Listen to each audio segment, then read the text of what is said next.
Hey guys, today we've got a good one. The costs of RV living. How much did we spend in the last year living in an RV full time? Stick around.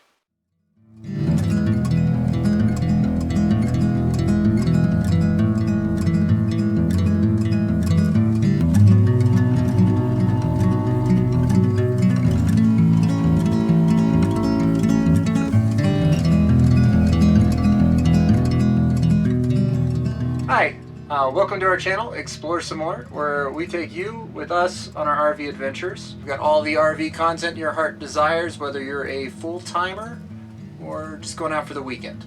And if you're new here, please go ahead and hit that subscribe button down below. You can click the bell to be notified anytime we have new videos coming out. We're going to continue to make more budgeting videos like this in the future as we attempt to change our spending habits out on the road. We're always looking for ways to improve. If you have any suggestions, please leave a comment. So if you stick around to the end of the video, we're also going to show you what budgeting software we're moving forward with to hit our new budget goals. Before we get started, here are a couple of caveats you should know about our data that might make it different from your data. So what this doesn't include is the initial costs of purchasing an RV, getting all the little tiny things, extras that go with RV life. We've had those things for a while. So it doesn't include getting started. No. Another thing you should know, we are completely debt-free. We were before we set out on the road, and we are today. So some of what we're talking about, what we spend our money on, might be different than what you want to spend your money on if you're also making debt payments. We're currently using Mint to track our expenses. Unless you're doing a lot of manual labor in categorizing every single payment, Which we every weren't. single duplication. Yeah, we did not do that. It's not 100% accurate. Alright, enough preamble. What did we spend? Well, it appears that we spend about $3,100 every month. That's an average, obviously, but that's what the data says. Which was surprising to me because before Mandy actually exported the data out of Mint into a spreadsheet and really broke it all down, I thought we were spending closer to $2,200 a month. But again, I was mostly eyeballing our expenses and basing it on credit card payments every month. So why is it more? Well, I think it's outlier months, for one. I have to say this. Some part of me wonders how, again, accurate this Mint data is. Mm-hmm.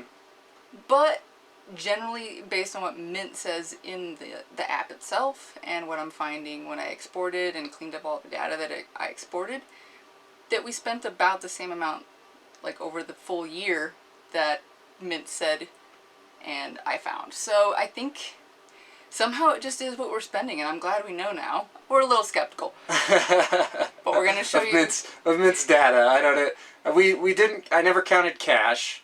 The main point is that is what the data says. So we're going to show you what the data says and trust that it's probably smarter than we are anyway. All right, now we're going to take you through each category of our spending and show you how much we spent on that per month, again, on average this year. So first we've got groceries, which includes toiletries, cleaning supplies, home goods. It's basically our food. Yeah, food, groceries. It's basically our Walmart bill or Albertsons, or depending on our location, maybe Dollar General. It's just wherever we are and what's available. And currently Mint says that's at $636 a month, which seems very high to me. Seems really high. Yeah. We haven't been for the last year separating out all those kind of subcategories that aren't really food. So I don't have a way to go back and actually separate that all out now. So I think this $636 is representative of a lot more things that really belong in other categories. And we're going to try to cut that in half. As our budget next year. Since it's our biggest expense every month, which again is a big surprise to me that we spend most of our money on groceries. Yeah, that's going to be the first thing that we want to attack if we're trying to spend less next year. Our second biggest expense, not really surprised, but also disappointed. Disappointed in ourselves. Dining out. Yeah, I mean, we like restaurants. it includes fast food. It Yeah. includes bars. It includes even just like snacks Uh-huh. on the road kind of stuff. We try to figure that out. So it's just like food, not from the grocery store, and apparently we spend a lot of money on that kind of food. About $500.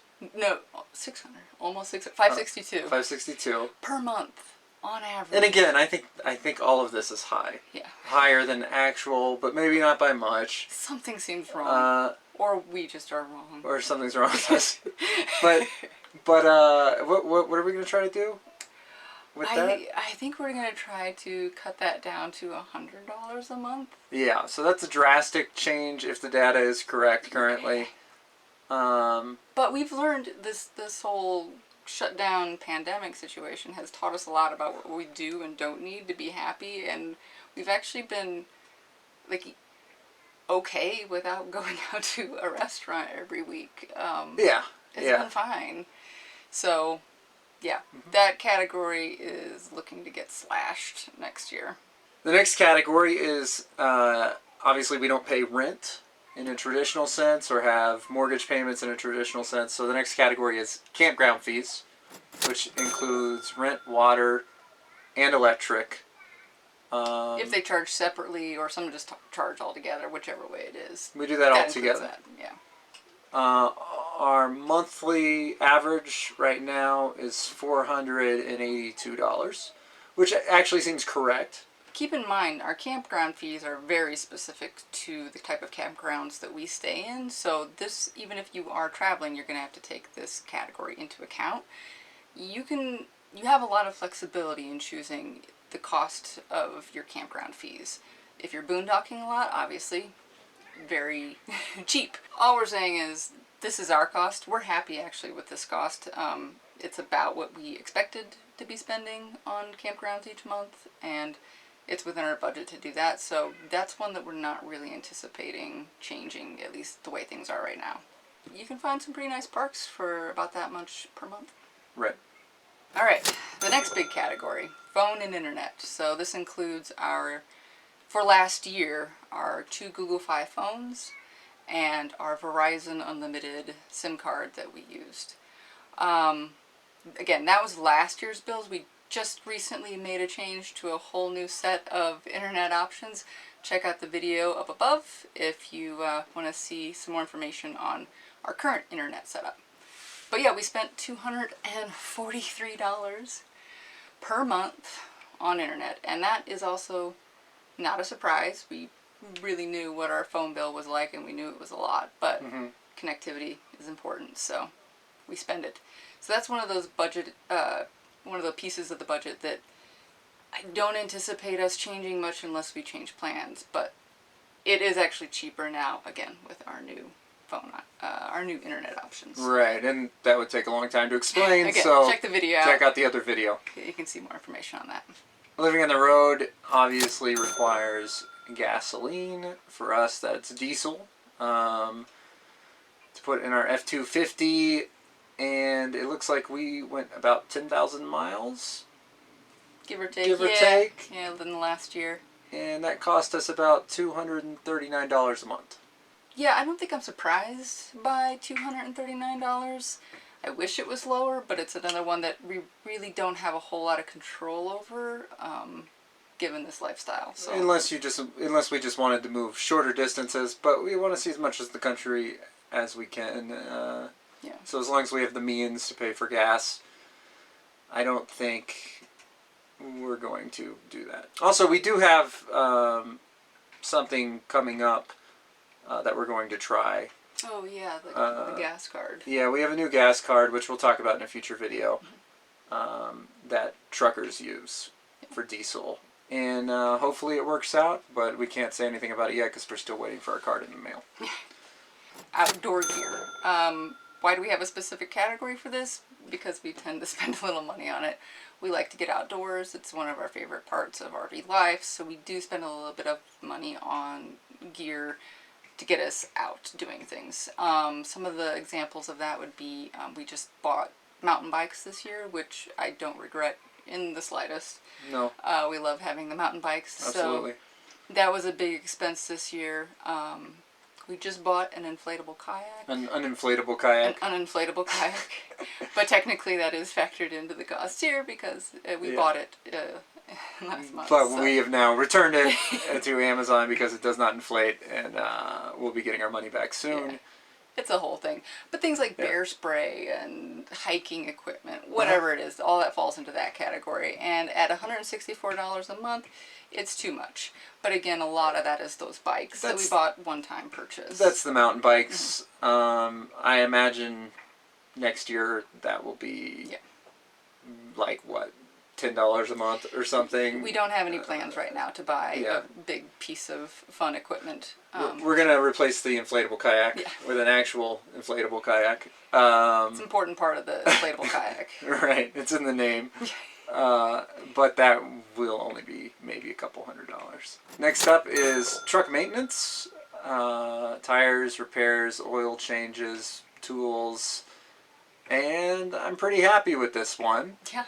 I am too. We have an old 2005 F250 Power Stroke, 6.0 liter. Yeah. They are a troublesome engine. It is, yeah. I mean, some people love them, but everyone pretty much admits that they can be money sinks to keep them running.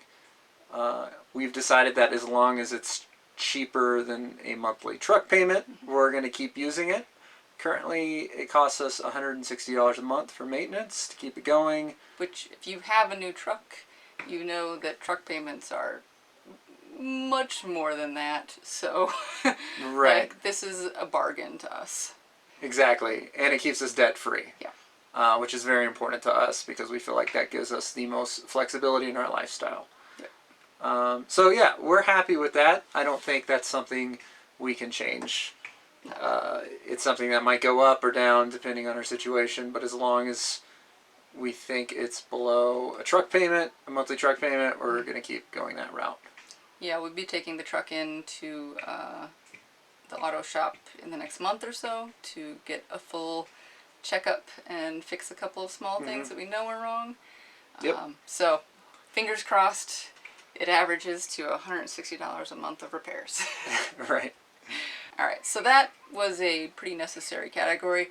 The next one's not so much. Hobbies and tools. So this is like things that we buy to help us do the things that we like to do as a hobby, as a expansion of our knowledge, whatever it might be. So included in here, which is $131. Again, that seems like a lot, but a big piece of that was this year we also splurged a little bit and bought ourselves cameras because we love to take pictures of the outdoors while we're out hiking. But we will be making some upgrades and some changes in the next couple of months. We're at least looking.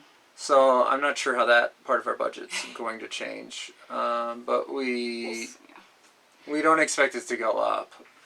If anything, we expect it to go down a little bit even with the upgrades. The next one is cash, which is mostly laundry, which doesn't, how drug is it deals. No, I'm just kidding. Just laundry. It's $100 a month, and this is the one category that really bothered me when I was looking at all the data that came back. I was like, we're pulling out $100 a month in cash. It doesn't make any sense. And all I know that we spend cash on is laundry. Like, I have no idea what that other, like, $70 a month goes to.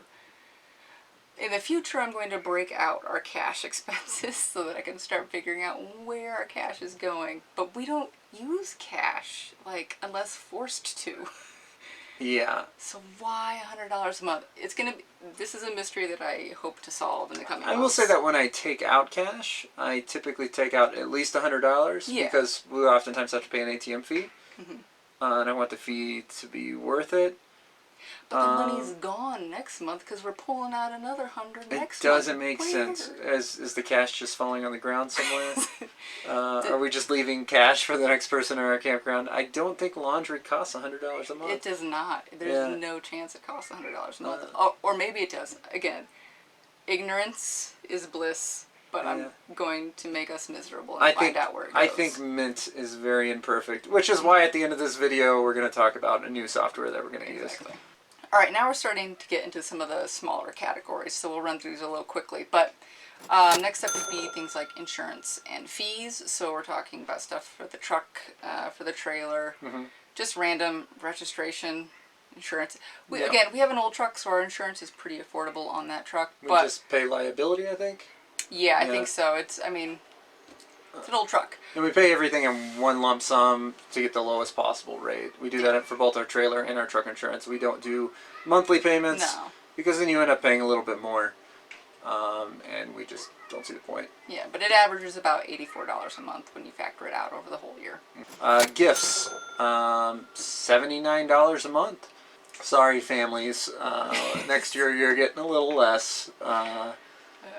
We don't love you $79 a month. We love you more like $5 a month. That's not true.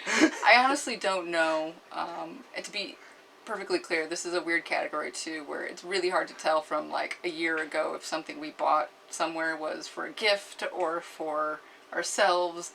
So who knows what this really is? But yeah, we're going to be, again, just more intentional about where we spend our money and not overspend. Making sure the amount we spend is representative of our love. Alright, next one. Activities. So these are all like the fun little things we go out and do that we don't do anymore because COVID.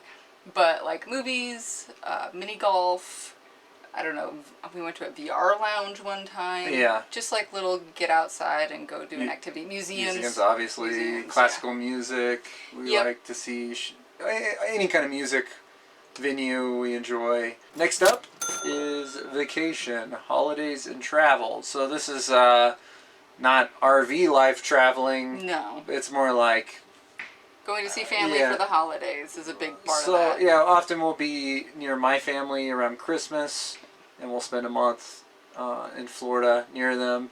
Yeah, but Mandy still likes to go see her family in Illinois, and so that's primarily what this cost is.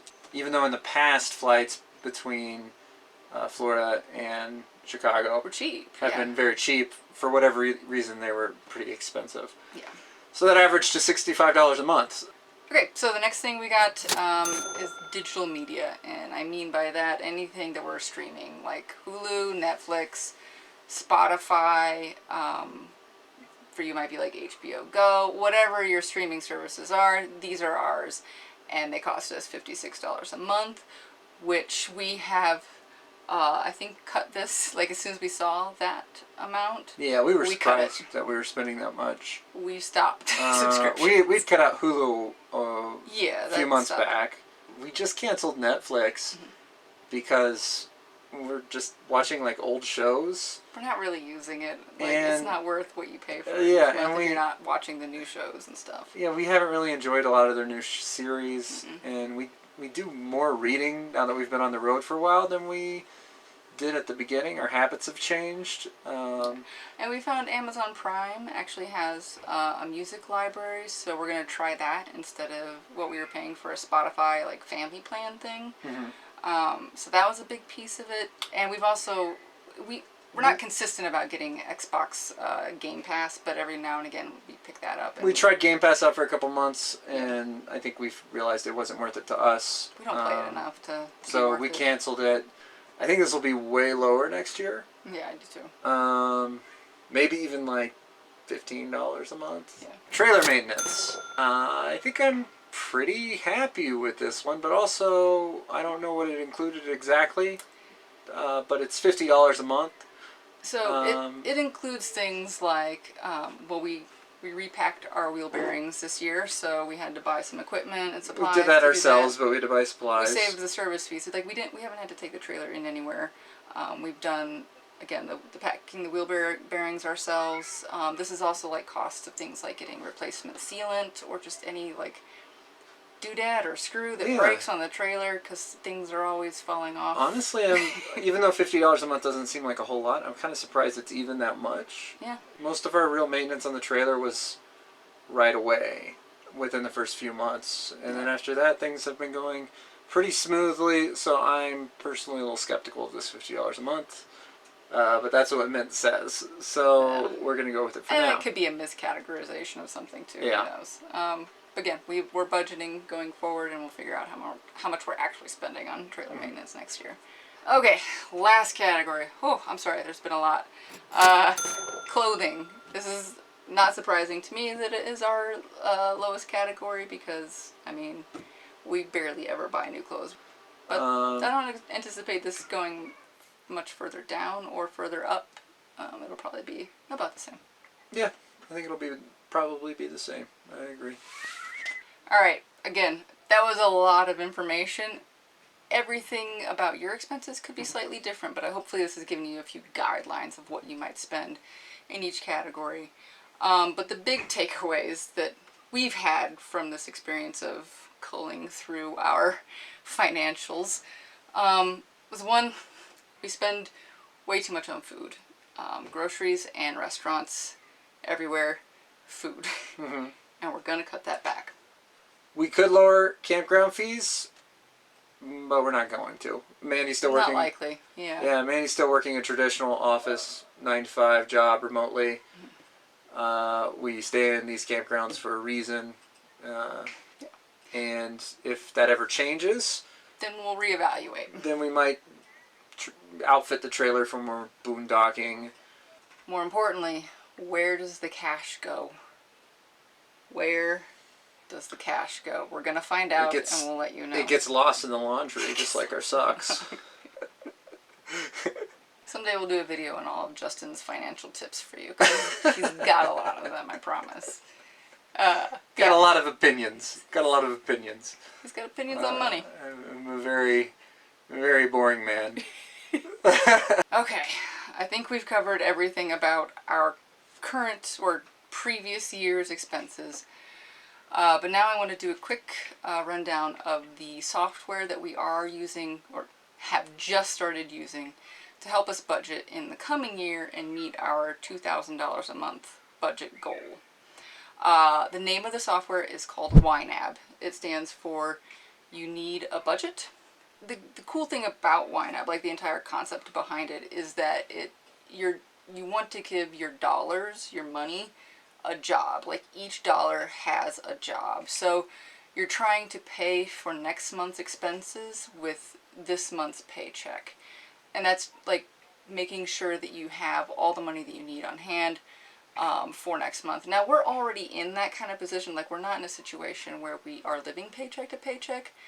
And that the software is great for helping people who are doing that and want to get out of that cycle.